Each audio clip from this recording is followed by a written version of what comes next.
بسم اللہ الرحمن الرحیم۔ واقعہ کربلا کی تیسری قسط میں ہم آپ سے حضرت مسلم بن عقیل رضی اللہ تعالی عنہ کی روانگی کے حوالے سے بات کریں گے۔ حضرت سیدنا امام علی مقام سید الشہداء امام حسین رضی اللہ تعالی عنہ نے جلیل القدر صحابہ کرام سے مشاورت کے بعد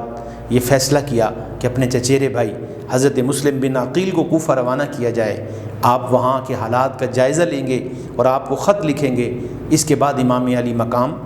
مکہ مکرمہ سے روانہ ہوں گے۔ یہ طے پایا تھا کہ حضرت مسلم بن عقیل روانہ ہو گئے۔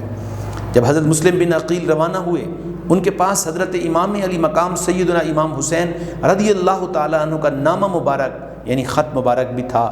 آپ وہ لے کر جب کوفہ پہنچے تو آپ والی کوفہ گورنر کوفہ حضرت نعمان بن بشیر سے ملے، جو انتہائی اہل بیت اطہار سے محبت کرنے والے تھے، انتہائی پیار کرنے والے تھے۔ آپ نے لوگوں کے تاثرات کے حوالے سے حضرت سیدنا امام علی مقام رضی اللہ تعالی عنہ کے خیالات کے حوالے سے آگاہ کیا کہ لوگوں کی یہ توقعات ہیں، اور لوگوں نے یہ خطوط لکھے آپ کو کہ آپ تشریف لائیں اور یزید کے مظالم سے ہمیں نجات دلائیں، اسلامی اقدار کو بحال کروائیں۔ تو لہٰذا نعمان بن بشیر نے حضرت مسلم بن عقیل رضی اللہ تعالیٰ عنہ کو ویلکم کیا،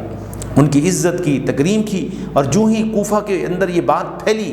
تو مغرب کی نماز سے پہلے عصر کی نماز تک تقریباً 40,000 لوگوں نے امام علی مقام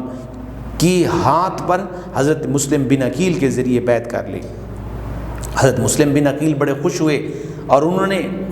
فوراً ایک خط لکھا حضرت امام علی مقام سید الشہداء حضرت امام حسین رضی اللہ تعالیٰ عنہ کو کہ حضور آپ جلدی تشریف لائیے، یہ لوگ واقعی یزید کے مظالم اور یزید کی غیر اسلامی فکر اور سوچ سے بہت نالاں ہیں۔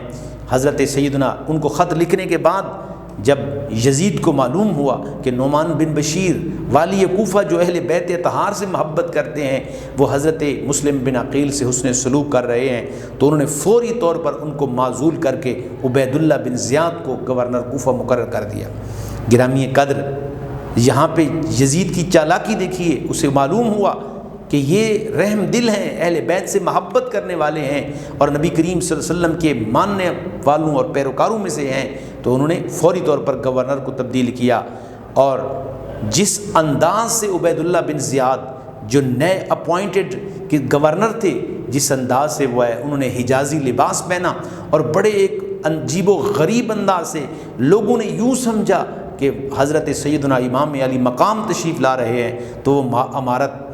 یعنی گورنر ہاؤس میں داخل ہوئے۔ انہوں نے حجازی لباس پہنا ہوا تھا اور جب پہنچے تو انہوں نے تمام بڑے بڑے کوفہ کے رؤساء کو بلایا اور کہا کہ جو شخص امام علی مقام کا ساتھ دے گا میں اس کا سر قلم کر دوں گا۔ اور محل کی چھت پہ چڑھا کے انہوں نے سب لوگوں کو جمع کیا اور اعلان کیا، ہر قبیلے کے لوگوں نے کہ اے لوگو امام علی مقام کا ساتھ چھوڑ دو، حضرت مسلم بن عقیل کی بیعت توڑ دو جو امام علی مقام رضی اللہ تعالی عنہ کی طرف سے ان کے ہاتھ پہ کی گئی تھی۔ لہٰذا جب شام کا وقت ہوتا ہے تو حضرت سیدنا مسلم بن عقیل کے پیچھے چند نمازی باقی رہ جاتے ہیں، اور پھر تاریخ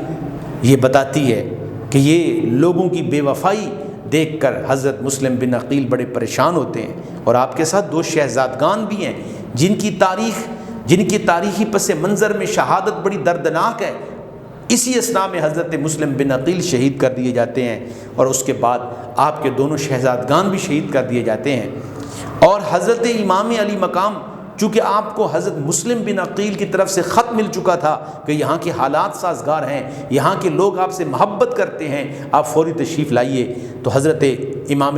حسین رضی اللہ تعالیٰ عنہ بھی روانہ ہو چکے تھے۔ جب راستے میں آپ پہنچے تو آپ کو معلوم ہوا کہ مسلم بن عقیل رضی اللہ تعالیٰ عنہ بھی شہید ہو گئے، تو آپ نے پڑھا انا للہ و انا الیہ راجعون۔ وہاں پہ مشاورت ہوئی، ایک رائے یہ بھی تھی کہ واپس مڑ جاتے ہیں، مکہ مکرمہ میں رہ کر لوگوں کے ساتھ دین اسلام کی اشاعت میں لوگوں کی رہنمائی کا فریضہ سر انجام دیتے ہیں، لیکن خاندان کے بعض لوگوں کی طرف سے یہ فیصلہ، یہ بات طے ہوئی کہ نہیں، اب یزید کی لیے جو ہم نے عزم کیا، جو قربانیوں کا آغاز بھی ہو چکا ہے، ہم اس منزل پر ضرور پہنچیں گے۔ لہٰذا حضرت سیدنا امام علی مقام دو محرم الحرام کو ایک مقام پہ پہنچے اور آپ نے پوچھا یہ کون سی جگہ ہے؟ تو لوگوں نے بتایا یہ کربلا کی زمین ہے۔ تو آپ نے فرمایا بس یہی ہمارا ٹھکانہ ہے۔